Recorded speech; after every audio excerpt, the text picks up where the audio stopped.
Now, I'm not sure quite what to think about the fact that we have a host of Irish names on this platform tonight. O'Byrne, O'Sullivan. It's not O'Hurley, is it? And yet to come on the program this evening is that Irish above all Irish names, Brookhuizen. I understand there was some kind of contractual arrangement that was made between Chris and Kate O'Byrne for her to sing for us this evening. And so at this time, I would invite Kate to come up and sing My Wild Irish Rose. No. You know, I have to tell you, we have known each other for a long time now, and in many ways, Kate is like Lady Thatcher. She is unflappable, and I just wanted to keep Kate on her toes this evening. John, I also thank you for your friendship over the many years that we've known each other. It's a special pleasure for us that Lady Thatcher has asked you to come and be with us this evening to accept this well-deserved award on her behalf. I recall very well my first meeting with Mrs. Thatcher, which is immediately following her premiership in England when she visited Grand Rapids.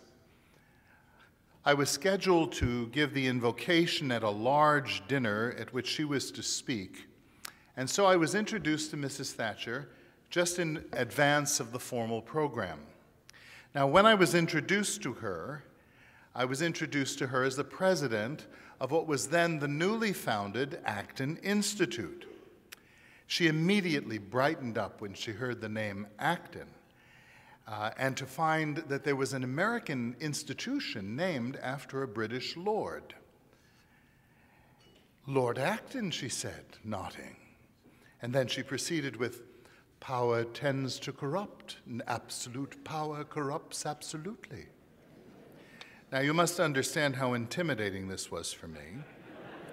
I was, after all, attempting to be agreeable. I was attempting to get the Institute off the ground with making friends in high places, and yet I felt it incumbent upon me to correct the former Prime Minister of England, the Iron Lady, the lady who was soon to be a member of the House of Lords herself, on what has to be the most misquoted citation in the English lexicon. Images flashed before my eyes of the many laborites that she had diced up and served for high tea in her electrifying appearances at the Prime Minister's questions in Parliament, a sampling of which we will see this evening. So I drew a deep breath, and I said, actually, Mrs. Thatcher, what Lord Acton wrote was, power tends to corrupt, and absolute power corrupts absolutely. And then I added sheepishly, it's often misquoted.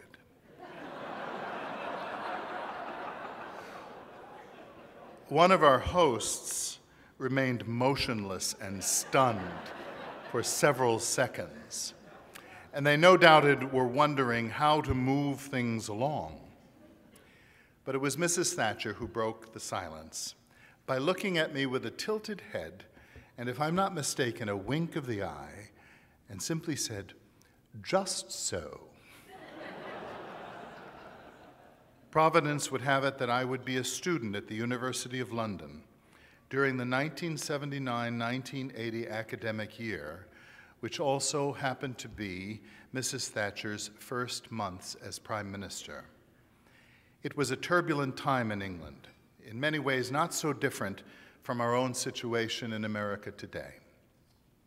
How strange it was that so many of the same debates, the same issues, and the same responses that we read about in the headlines in the 21st century America were precisely the same matters so energetically debated in England during those early days of Prime Minister Thatcher's tenure.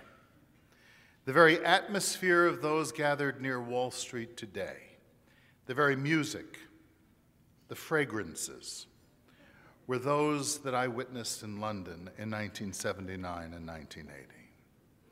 Now, we could elaborate the debate and respond to the arguments, but this has been so thoroughly done, I think that it need not detain us this evening. I refer you simply to Mrs. Thatcher's speeches. I refer you to the website of the Acton Institute for the elaborated reply. Let us only pause momentarily to probe the gravamen of the issue, which expresses the one common thread, perhaps, that runs through the Occupy Wall Street movement.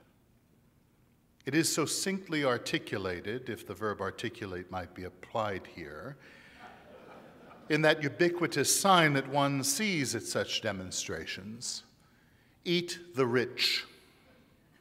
Now, to be generous, this sentiment may express a concern that those who are economically successful have forgotten the vulnerable, and they ought to be held accountable.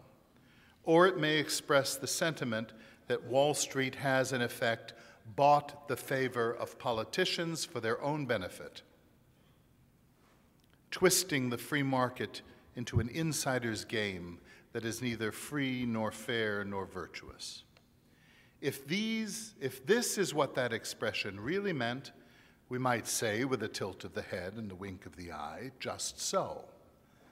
But this sanguine view of the Wall Street protesters assumes that they have never been taught the important lessons of economics during their 16 or more years of formal education, nor that along the way they have absorbed the value of industry and enterprise. I am afraid that very few of their university educations ever taught them that their own educations have been made all the more expensive by the interventions of the federal government into higher education and the market of education, having the intended or unintended consequence of pumping prices year over year up, thanks to the government-backed student loans, not to mention any number of other higher education subsidies, interventions, regulations, and the like. However well-intended, all this has had the effect of allowing tuition prices to rise faster than the rate of inflation, far higher even than the government-stimulated housing bubble. This is precisely the mentality that has produced the dire economic situation that we must now all confront. And the sad reality is that when you implement this same philosophy, you will harvest inevitably the same consequences. This Frankenstein of a trend line is largely the creation of government interventions at various levels, in particular in this case in the economic market, the education market, and it has played a key role in the absurdist play that many of these young Wall Street protesters find themselves in. An absurdist play wherein the young man or the young woman with a golden-plated doctorate in UFOlogy, or who has taken a course in surfing studies, or perhaps has taken the course at Occidental College in Los Angeles, parenthetically the alma mater of the present occupant of the White House, in stupidity. And I am not joking about any of those three things that I have just mentioned. They are actual courses and actual doctorates. And then these young people graduate from college with tens of thousands of dollars of debt, maybe $100,000 of debt, and are only just launching into the world. And with their gold-plated degrees, they cannot find a job because not only was their degree built on and animated by a deep-seated contempt for the bourgeois doings of the free market, more than this, the job market they find themselves thrown into has been wrecked by a host of disastrous government interventions into the economy. All of this, my friends, is interconnected. The young graduate finds that the world is not rushing to give him a six-figure salary. Surprise. He finds himself standing under that monstrous student loan threatening to eat him, not the rich. And because he does not understand the forces that brought him to this moment, he rages against what he believes is the machine, when in fact he is raging against the very persons, the very entrepreneurs, the very business leaders who, unlike machines, are capable of creativity and reason and courage, and because of these moral qualities, are capable of creating new wealth, new jobs, new opportunities, not merely for themselves, but precisely for young people like this, or at least young people who are willing to work hard, who are willing to humble themselves to build a professional life, one honest work day at a time. Now, I call this an absurdist play, not because I do not recognize that it partakes to no little extent in the tragic. I do recognize this: human potential is being wasted, and the protesters are willing participants to a very great extent in that waste. It's quite tragic. But I call it absurdist because the protesters themselves, like the characters in an absurdist drama, remain oblivious to what has happened to them and are willfully oblivious to the role they themselves have played in bringing themselves to the state they find themselves in many cases, wage slaves without wages. The sentiments being expressed by Occupy Wall Street, adolescents of all ages, and their siblings in the mainstream media who grew up inhaling the same vapors, is really a rage against accomplishment. It is a rage against achievement and success and productivity. And to the extent that this movement represents a coalition of opponents to the free and productive economy, they are terribly misguided and represent a deadly threat. All their good intentions do not feed one hungry child. All their chants are not capable of discovering or manufacturing a needed medication for a sick person. And all of their drum beating does not shelter the homeless or comfort the lonely or give hope to the chemically addicted. For all this, what we need are industries that produce food and researches that explore the application of science to human well-being, and home builders and religious communities that not only see in the poor and the addicted and the grieving and the lonely their needs, but value them so deeply, so profoundly, that they see their potential as well. This has been the mission and the message of the Acton Institute, which you have so generously supported for 21 years, for which I thank you.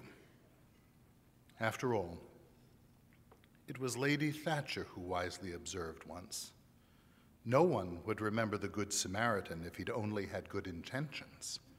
He had money as well. Thank you very much.